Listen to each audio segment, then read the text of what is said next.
Wow, who would have thought it, ladies and gents? Indiana Jones and the Dial of Destiny. Rotten. Bad.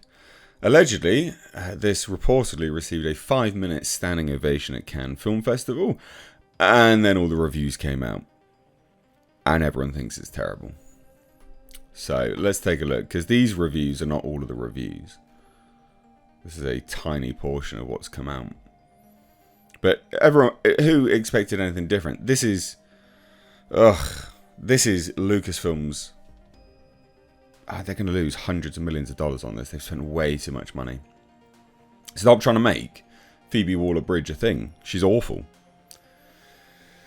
There are genuinely moving scenes as we see this fantastic character finally getting ready to hang up his hat for the last time. Thanks, Indy. It's been quite a ride. That sounds more like nostalgia.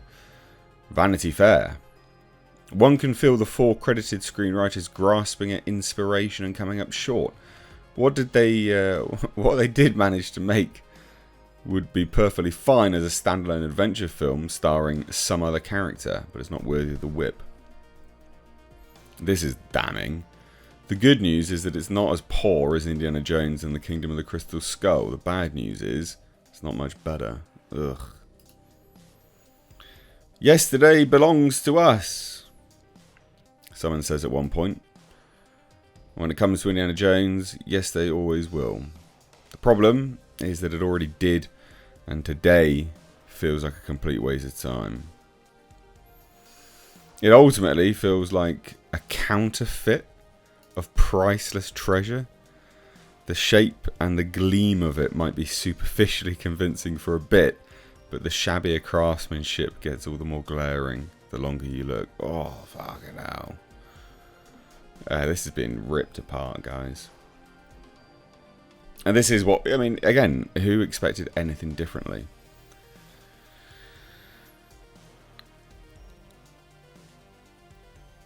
Who expected anything different? Hollywood Reporter's review. Indiana Jones and the Dial of Destiny. Harrison Ford cracks the whip one last time in a final chapter, short on both thrills and fun. If your movie isn't entertaining, there's a huge problem. A huge problem. Because the movie in and unto itself, it has to be entertaining. God. 3 out of 5. But then they're even like, look, it carries this ragged exercise in nostalgia. How's that positive, guys? That's what always, it baffles me about some of these reviews when you look at it and you're like, but that's not a positive thing to say. Shot on both thrills and fun. God, man alive. There was genuine curiosity for many of us when Mangold was confirmed as director. The 5th and final entry in the beloved franchise that started with a bang in '81 when Spielberg and Lucas reimagined the Saturday matinee adventure serials they grew up with. I mean, Indiana Jones is great. I love Indiana Jones, but god damn, they really wrecked it. Mangold is a good director, but I reckon this is all Lucasfilm involvement. Mangold, after all, was the man who not only resuscitated the weary Wolverine, but gave the character a genuinely poignant send-off that was thoughtful, textured, even profound in Logan. Yeah, that's a great film. Maybe the Indiana Jones films, with their appealing combination of laughs and close-shave thrills, built around a rugged, quick-thinking archaeologist in a fedora and leather jacket, were never going to be a great fit for that kind of gritty treatment. Yeah, but it's not gritty treatment when you've got, you know, you've got characters talking about, oh, well, let me just show you instead. I fought the Nazis, you know, and you stole from indigenous people too. Fuck off. No one wants to be, like, so good at this point. A lot of these places wreck their stuff, so good. But also, they never did that. Indiana Jones never stole from anyone indigenous, and it's the wrong time period to say it. Doesn't make any sense. It's bringing in new stuff. You know, modern day language in an older setting. It doesn't work.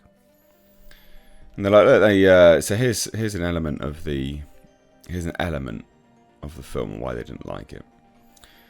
That non-stop pacing might sound ideal, but it's mostly an exhausting slog. When Dial of Destiny gives an explicit throwback nod to earlier episodes, Indy remembering drinking the blood of Kali, enduring voodoo torture, or getting shot 9 times, or he and his new companions squeezing through a narrow stone corridor and discovering Midway that is alive with creepy crawlies. It's a reminder of how much fun those early movies were, and still are, despite some eyebrow-raising racist caricatures that belong to a simpler, less culturally sensitive time.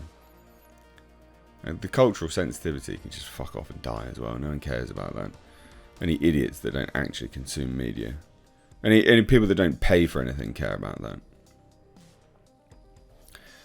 Part of what dims the enjoyment of this concluding chapter is just how glaringly fake so much of it looks. Oh my god, you couldn't even get that right.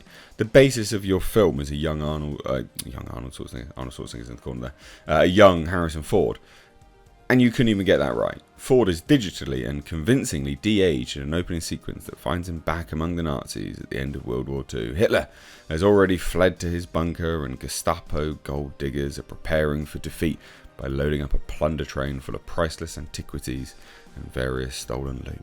Scurrying to save himself and rescue his professional Brit pal Basil Shaw, Indy ends up in a death match with a Third Reich heavy on top of the train as it speeds through a long mountain pass. But any adrenaline rush that extended set piece might have generated is killed by the ugly distraction of some truly terrible CGI backgrounds. They actually filmed that as well. Like, that was a set piece. and you've got to implant terrible CGI backgrounds? Really? Oh, goodness me. The foundations of the series are in Spielberg's overgrown kid playfulness with practical effects. The more the films have come to rely on a digital paintbrush, the less hair-raising their adventures have become. Yeah, it's just fake. It's nonsense. Oh, goodness me. So yeah, people hate this film. Again, not a surprise. People do like it as well, but I mean, 50% is not good. I mean, look, that's the times. Even Fleabag can't rescue him. She couldn't anyway. There's no way this person could have saved this individual. Oh, go away. Now you got to pay. Well, anyway, even Fleabag couldn't rescue him. I mean, it's not good. Wacky and empty. Pure hokum. So it's a bomb, and it's going to bomb, and it's going to lose hundreds of millions of dollars, ladies and gents. Hundreds of millions of dollars. Now again, some people do like it, but if you're at 50% when you've spent like $350+ million on a film, unfortunately, that's not going to cut it. It's just not going to cut it. 50% mixed does not sell movies like this. Especially when the last entry was so diabolically terrible. So let me know what you think down below. Just as a quick aside, for those that are wondering why I'm awake, for those that are wondering where my Godzilla Kong The New Empire leak video has gone, Legendary filed an illegal takedown notice, copyright infringement. So I guess those leaks were true. So if you managed to watch it, you got the full plot breakdown. So those who doubt me, fuck off. I know exactly what I'm talking about. I've even now risked my channel putting that video out. So good times. But that's where it's gone. And that's why I'm awake, because I'm dealing with the legal ramifications, the litigious elements. Anyway, cheers guys, take care.